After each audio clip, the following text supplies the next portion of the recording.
guys, welcome back to another video. Guys, sa video na ito, as promised, i-share ko sa inyo on how I unlock my cash loan offer sa Bilis app. So previously guys, na-share ko sa inyo na finally na-unlock ko na yung cash loan offer ni Bilis. So kung hindi nyo pa yun napanood guys, ilalagay ko na lang sa description box yung video link para mapanood nyo guys and para may direct kayo. And meron din ako mga playlist din dyan guys. So about loan vlogs and about tutorials and reviews about mga loan apps and mga process and etc. So tingnan nyo na lang guys sa aking description box. But anyways guys, i-share ko sa inyo today on how I honestly unlock my cash loan offer dito sa aking Bilis app. So kung nasubaybayan nyo yung video ko guys about sa Bilis guys, no time nga guys na nag-avail ako ng Bilis and nag-sign up ako sa Bilis, then nag-apply ako for a loan sa Bilis, and ang category ko dun guys is freelance. So wala silang hiningi sa akin ng mga documents or IDs ba. So wala silang hiningi sa akin guys na parang mga income documents tulad ng iba na hinihingan daw ng payslip or what, or mga income or source of income proof. Wala silang hiningi sa akin guys. Ay nag-direct nga ang app sa akin guys na meron daw akong 500 pesos na offer na pwede ko na gamitin sa to buy loads, ganyan-ganyan.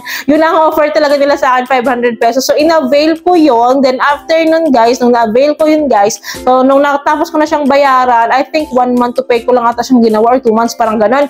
So meron offer sa akin na 800 pesos. So legit guys na nag-increase talaga siya little by little. So ina-expect ko na hindi talaga mataas yung increase nila sa akin kasi nga syempre what is 500 pesos. So alam naman jump sila agad ng 1,000 agad. So yun nga guys, so syempre susubukan tayo dito sa maliliit na halaga para ma-increasean tayo sa malalaking halaga. So 800 pesos guys yung next loan ko after ng 500 pesos, and yun nga guys, in-avail ko yun. So meron silang parang loan terms na 2 months ata to 3 months. So ang ginawa ko nun guys, kasi gusto kong ma-increasean agad ako guys. So ang ginawa ko nun, one time ko siyang binayaran. Parang wala pang isang buwan guys, binayaran ko na siya. Gusto ko nga guys na ma-increasean ako. Try ko nga na na bayaran to. So binayaran ko nga siya guys as one time payment.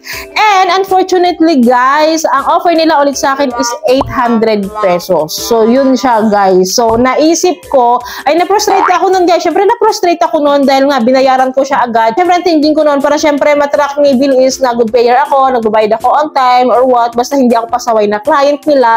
Yun yung thinking ko nun. But hindi pala ganun guys, kasi tingnan mo na-frustrate ako dahil 800 pesos ulit yung offer nila sa akin. Baga hindi nag-increase guys. So ang ginawa ko guys, dahil mostly naman sa mga loan app, kahit sa mga GCash loan products guys, ayaw nila yung parang in-advance payment mo or one-time payment mo. Parang gusto nila, parang i-endure mo yung loan terms nila. Kung ito ay 6 months or 12 months or 3 months, so parang monthly by monthly magbabayad ka. Parang ganun yung gusto nila. So ganun din ang gusto.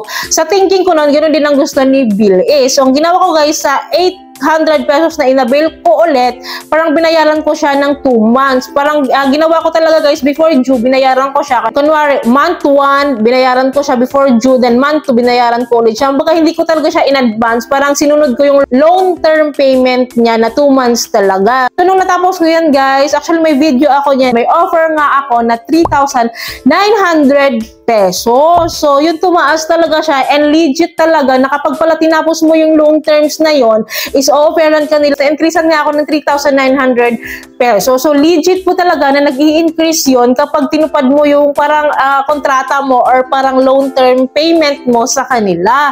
So yun nga guys, tuwang-tuwa ako nun, but hindi ko pa rin na-unlock si cash loan noon. Hanggang 3,900 pesos hindi ko pa din siya na-unlock. Kinuha ko siya guys, in-avail ko siya guys ng 3 months to pay. So inantay ko talaga yun guys, kasi naniniwala kasi ako guys na gusto ni Bilis na tapusin mo talaga yung loan terms mo monthly by monthly by monthly. So ganun yung gusto niya based on my experience para ma-increasean tayo. So ginawa ko yun guys, inantay ko yun guys sa 3,900 pesos na yun guys.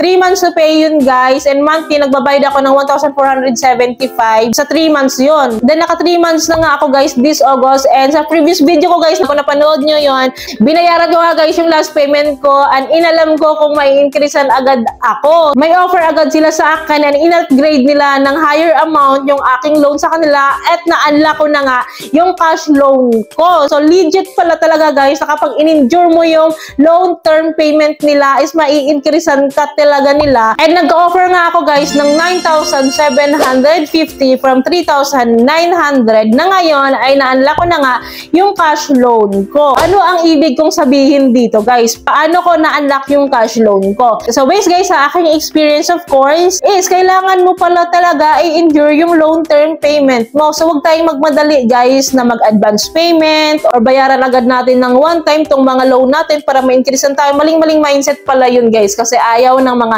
loan up yun. Kahit anong loan up guys, parang ayaw nila yun. So based lang yun sa experience ko kasi kahit sa GCash loan or sa G-loan guys, ayaw din nila ng ganun eh. Kaya hindi nag-i-increase yung offer nila sa atin. Kasi nga naman guys, ang gusto nila guys, may record sila sa atin. Kumbaga guys, may credit history sila sa atin. Kung anong uri ba tayo ng client or customer nila. Siyempre nga guys, kung lagi tayong nag-advance payment or lagi tayong one-time payment agad-agad para ma-increasean tayo, maling-maling mindset yun guys. Kasi nga naman, wala silang record sa atin kung ano yung attitude natin sa pagbabayad. Kung good payer ba tayo or lagi ba tayong nagjuju or bad payer ba tayo. So yun yung pinakabasihan nila guys. Doon nila tayo i-evaluate base doon sa credit history natin or sa credit records natin. So kaya pala guys, kailangan natin i-endure kung magkano yung, kung ilang months to pay yan guys. Huwag tayong mag-advance payment guys. Kumbaga i-endure talaga natin. Kung 6 months man yan or 3 months man yan, baka antayin natin yung time na yon para sa next offers sa atin. Kasi guys, napakababa talaga guys ng chance para iangat tayo or i-increasean tayo ng offer. Kasi just like nung nag-800 pesos ako, dahil gusto ko nga ma-increasean agad-agad, so binayaran ko nga ng one time, so hindi po ako na-increasean at bumalik ulit sa 800 pesos yung offer nila sa akin. So yun yung pinaka-tips na pwede kong ma-share sa inyo guys. Huwag kayong magmadali guys. I-endure nyo yung time guys kasi ingatan nyo yung record nyo. Wag na wag kayong madidelay sa bill is or wag na wag kayong mag-overdue dito kasi medyo alanganin tayo doon. Alam nyo guys kasi nabudo lang din naman ako sa mga viewers ko na patuloy guys nagko-comment about Bilis nga. Bilis is the best daw. Then other loan up guys. Kaya ako nga siya tinry. So buti na lang gladly din as nagsimula ako sa pinakamababa para kahit paano guys alam nyo na aangat at aangat talaga tayo dito sa Bilis. So daming reviews nito guys about Bilis as legit app talaga na masasabi ko as of now. Kasi guys hindi siya tumatawag, hindi niya binibenta yung mga info mo. So lagi ko namang sinasabi sa inyo guys, meron talagang mga legit loan up. Based dun sa mga previous videos ko, sinasabi ko naman sa inyo kung gusto niyo talaga ng mga loan up. So kilatisin yung mabuti. Legitimacy check nyo talaga ng malala. So hindi ko pinagmamalaki si Bilis pero so far okay yung nagiging relationship namin sa isa't isa. O syempre guys, kung may pagbabago dito sa app na to, i-update ko naman kayo. Kailangan aware tayo dito. But as of the moment guys, hindi ko pa po na-avail yung cash loan offer sa akin na 9,750 dahil hindi ko pa naman kailangan. So hindi porket may offer tayo guys is i-grab natin yun. Kung hindi naman natin kailangan, diba? So lagi ko yan pinapa-remind sa inyo guys na hindi porket may loan offer sa atin or eligible tayo mag-apply is mag-apply tayo kung hindi naman natin kailangan. Ako naman guys, lagi ko namang sinishare kung ano experience ko dito. Baka kasi na-experience nyo din or kung may problema kayong na-encounter dyan or kung ano yung mga pagbabagong process, yung sinishare ko yan sa inyo kasi in case na nandyan kayo sa sitwasyon na yan, at least kahit pa paano aware kayo and oriented kayo. So yun lamang guys, I hope man natutunan kayo sa video. I hope yung video na ito guys nakatulong sa inyo. And kung gusto niyo yung video guys, please don't forget to like,